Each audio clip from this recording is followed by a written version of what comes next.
Hey everyone, hope you all are doing good. So here is my another video. In this video, we'll discuss about newborn in pediatric care.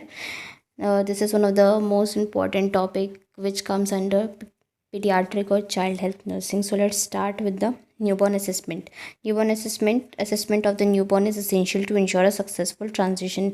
ठीक है कि जब baby born होता है तो newborn assessment सबसे ज़्यादा important होता है ये देखने के लिए कि उसका ट्रांजिशन हुआ है या नहीं, उसमें चेंजेस प्रॉपर्ली आए हैं या नहीं. ठीक है, तो इसमें मेजर टाइम फ्रेम्स होते हैं कि आफ्टर बर्थ आपको एक टेस्ट करना, आफ्टर बर्थ आपको असेसमेंट करना होता है, with in first 4 hours after birth आपको असेसमेंट करना होता है, और डिस्चार्ज से पहले आपको असेसमेंट करना होता है. ठीक है, एपगार स्कोरिंग सिस्टम होता है इसमें, जिससे आप असेसमेंट करते हैं. तो उसमें सबसे पहला आता है एक्टिविटी और मसल टोन. आपको बेबी की एक्टिविटी और मसल टोन देखनी होती है कि कैसी है.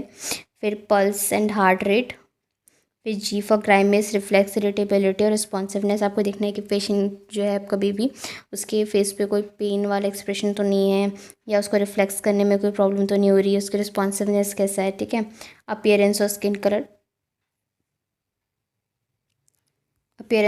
कलर. आपको देखना है.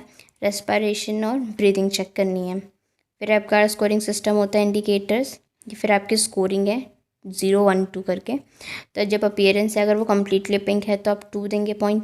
अगर एक्रोसाइनोसिस यानी कि बॉडी पिंक है और एक्सट्रीमिटीज़ ही जो है वो आपकी ब्लूइश डिस्कलरेशन में है तो 1. और अगर ओवरऑल पेल या ब्लू है बेबी तो 0. पल्स अगर more than 100 beat per minute है तो 2, लेस देन 100 है तो 1, और अगर एब्सेंट है तो 0. ग्राइमेस में क्या करना है, पुल्स कि आपको जब पेशेंट है, जब उसको स्नीज़ हो रही है या कफिंग हो रही है, स्ट्रॉन्ग क्राई हो रही है, आपको देखना है कि जब आप उसे वो करने से रोक रहे हैं तो उसके फेस पे कितना पेन आ रहा है, मतलब उसको कितना ज़्यादा प्रॉब्लम हो रही है. अगर प्रॉपर है तो 2, अगर फेशियल ग्राइमेस आपका काफ़ी कम है, वो हल्का रो रहा है, ठीक है, तो 1, और अगर कोई रिस्पॉन्स ही नहीं दे रहा है तो 0. एक्टिविटी में आपको देखना है कि एक्टिव मूवमेंट्स है या नहीं, उसकी एक्सट्रीमिटीज़ अच्छे से फ्लैक्स हो रही है या नहीं. कुछ फ्लैक्शन देखना है आपको एक्सट्रीमिटीज़, अगर अच्छे से हो रही है तो 2, अगर कुछ ही फ्लैक्स कर रही हैं उसकी एक्सट्रीमिटीज़ तो 1, अगर कोई मूवमेंट नहीं है तो 0. देन रेस्पिरेशन में क्या देखना है कि अब अच्छे से रो पा रहा है या नहीं बेबी तो 2, अगर स्लो वीक क्राई है तो 1, और एब्सेंट है तो 0.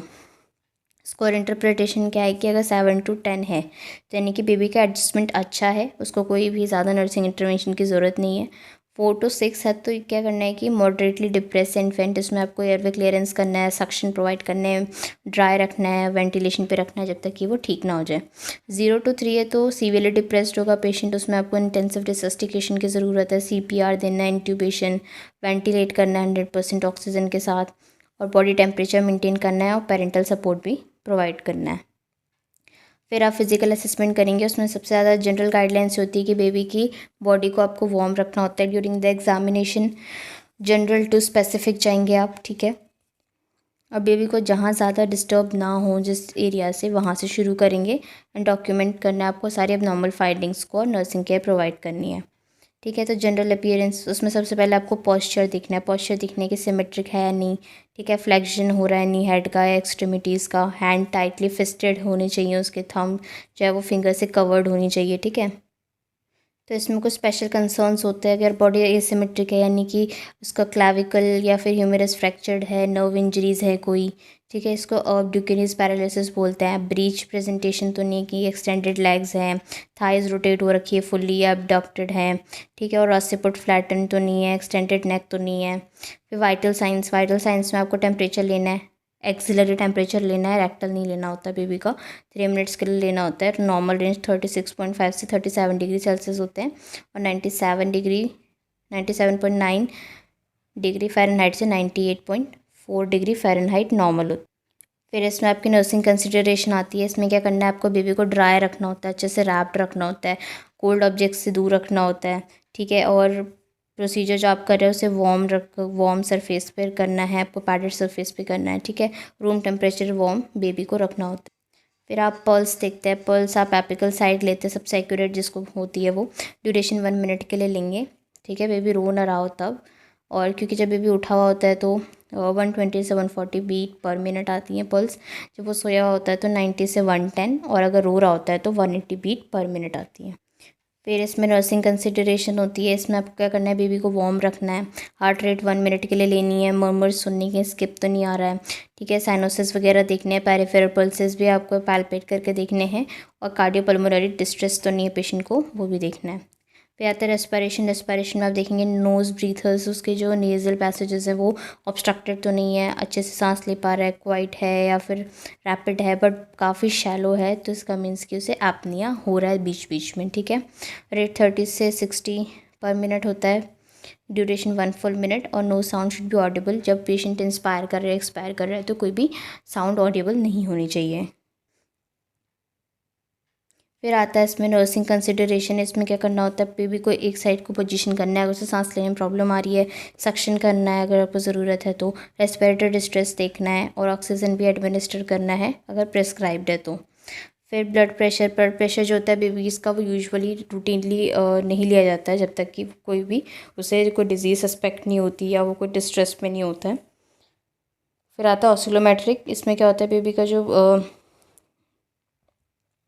ब्लड प्रेशर आता है वो 65/41 mmHg आता है आर्म और काफ में, ठीक है। अगर सिस्टोलिक ब्लड प्रेशर थोड़ा सा कम हो जा रहा है, यानी 15 mmHg अगर कम हो जा रहा है तो वो कॉमन होता है, क्योंकि फर्स्ट आवर ऑफ बर्थ में वो गिर जाता है। बीपी जो होता है वो आप डॉपलर साउंड मेथड से भी ले सकते हैं, जो कि ज़्यादा एक्यूरेट होता है फॉर बेबीज़। फिर आप कुछ एंथ्रोपोमेट्रिक मेजरमेंट्स करते हैं बेबी का, जैसे वेट देखना होता है 5.5 से 9.5 LBS, या फिर 2500 से 40 ग्राम होना चाहिए, 2.5 kg टू 4.3 kg, ठीक है। कॉसेशन है बेबी तो 7 LBS, और फिलिपोने से तो 6.5। 70 से 75% बॉडी वेट वाटर का होता है। लो बर्थ वेट बेबी यानी 2500 ग्राम से कम है, ठीक है। चाहे वो किसी भी उसकी गेस्टेशन एज जो भी हो, अगर 2500 ग्राम से कम है तो वो लो बर्थ वेट हो गया। लेंथ देखनी होती है आपके 45 टू 55 सेंटीमीटर, यानी कि 18 टू 22 इंचज़ हो जाएगा। एवरेज जो होता है 50 सेंटीमीटर होता है। टेक्निक्स क्या होती है, टेप मेजर यूज़ करना है आपको। इसमें क्या करना है, बेबी को सुपाइन रखना है, लेग्स एक्सटेंड कर देने, crown to rump and head to heel फिर आपको लेना होता है, ठीक है। फिर हेड सर्कमफेरेंस जो होता है वो 33-35 सेंटीमीटर होता है, नहीं 13 टू 14 इंचज़ होता है, जो कि अबाउट 2 to 3 सेंटीमीटर लार्ज होता है। देन चेस्ट सर्कमफेरेंस, आप इसमें टेप मेजर यूज़ करेंगे। और ये क्या करना है आपको, प्रोमिनेंट पार्ट जो होता है ऑसिपुट का, वहाँ से आईब्रोज तक आपको लेनी होती है, ठीक है।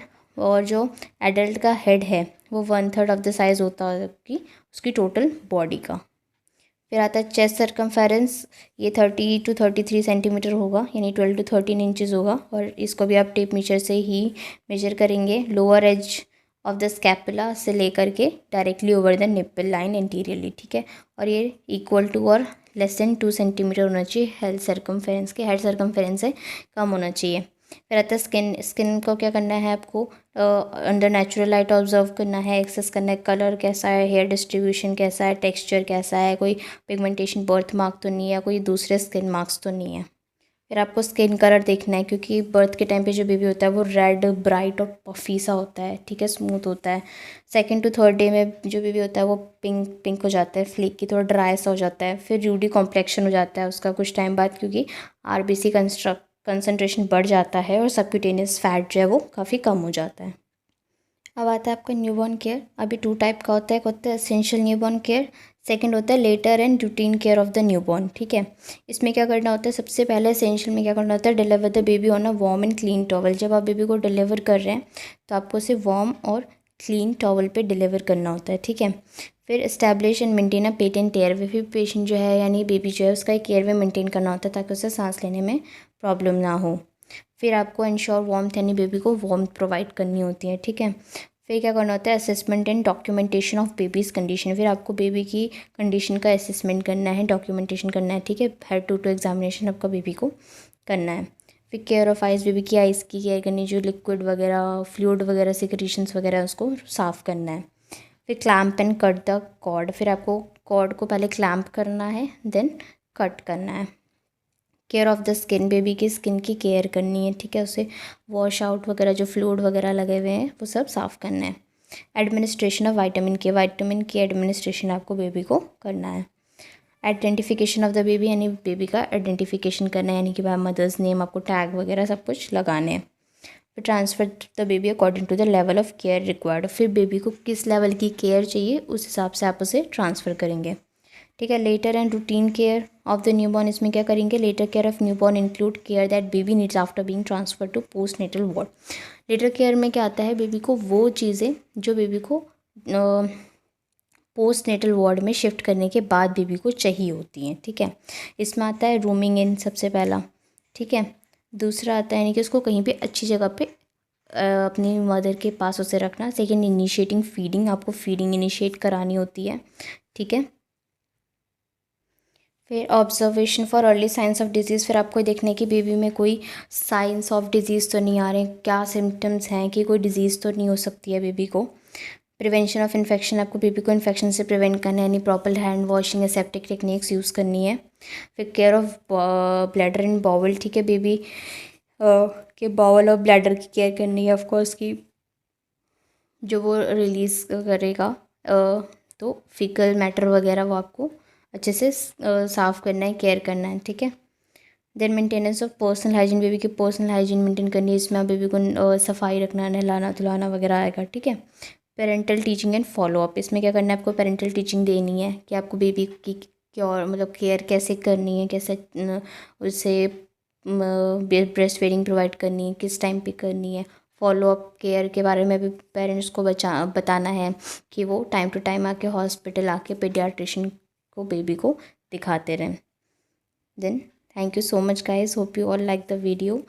Do subscribe, like and share my channel and keep tuned for more videos like this.